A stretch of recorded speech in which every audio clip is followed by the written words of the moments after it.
Hello everyone, in this video I will show you how to post carousel on your LinkedIn profile, right? So here you can see this is one of it, right? And how you can do this, right? Just like this slide. So what you have to do, it's really easy. Just go to your media and select the image, right? So I'll just select this image here. I want to add one more, right? Because the carousel works like this. I will select your same image, right? I don't have any more images, otherwise I would have added.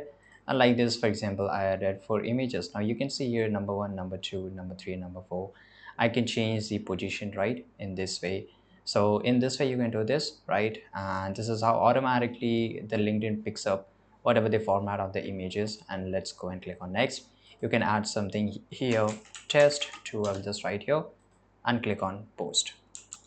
Now it got posted and this is how it's look, right? So usually you will find like this. And the carousel must have around 10 to 12 images, then only you will get this option.